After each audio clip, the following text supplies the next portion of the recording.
No po prostu bałem się o swoje życie, tak. Hidden Czułem się, można powiedzieć, że tam jak prawie niewolnik. and enslaved Raczej to nie było życie. in unknown numbers. The true scale of modern slavery in the UK is in the tens of thousands. No need to be frightened now, okay? Unlikely victims slipping through the cracks. Dobrze? Samochód podjeżdża i tylko ten. Rescued by a charity filling a gap the police simply cannot. We're going to facilitate rescue of 2 potential victims of human trafficking. Sky News has exclusive access following their work for the last year. Spokojnie. Jak chcesz, to ten. Saving those targeted by organised gangs.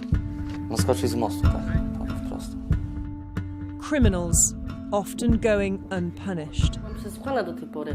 Victims on our streets, Nothing suspicious yet. Get it. next door, It's so commonplace in certain areas that it just goes under the radar. everywhere. In essence, human conveyor belt of slavery.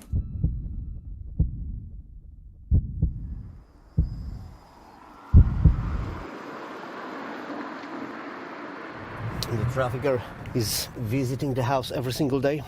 He's using the address and also he's controlling the victims on the daily basis. Under cover of darkness, a rescue is underway. And what's the plan when you get there?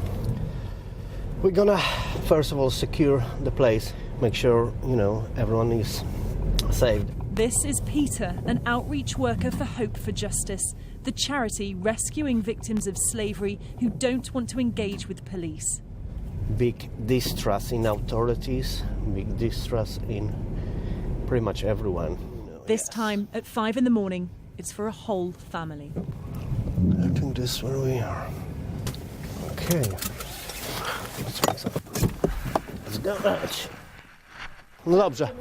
Okej, mogą oni z wami wejść? Z panią wejść? You can go. Yeah. The plan is to evacuate immediately. A Polish mother and father and their 2 young children who've been living here. Their every movement restricted. Hello, little ones. Hello. No need to be frightened now, okay? They must leave now with their whole lives in just a few bags. Right.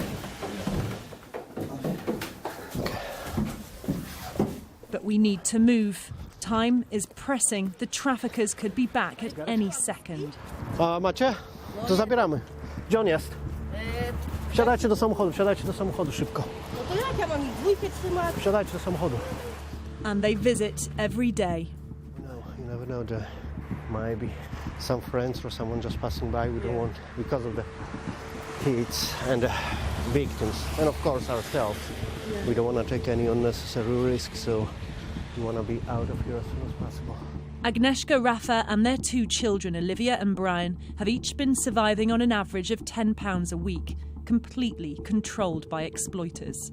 The trafficker, he said to this lady, if the doors are locked, I will smash the doors and get my way into the property.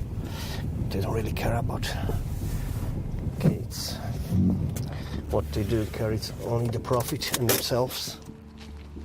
At a secret and safe location, the charity's hub. The investigators, mostly former detectives, learn that this entire family unit has had their meagre wage and child benefits stolen from them for months. Did they ever think about going to the police to report it? Bo się bałam go, nie?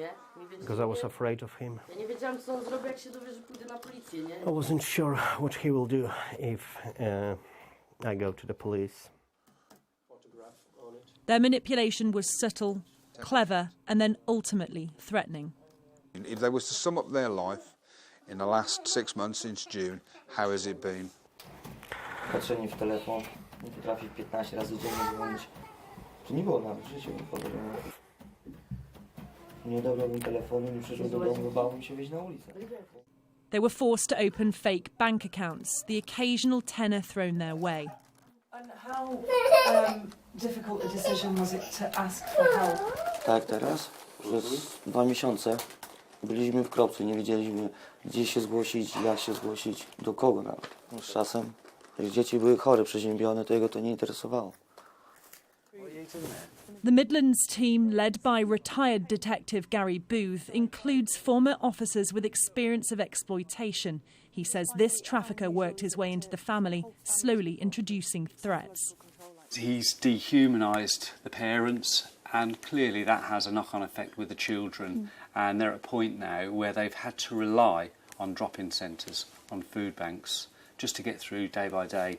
And it's interesting as well that one of their parting comments today to my colleagues was their life hasn't been worth living for the last 6 months.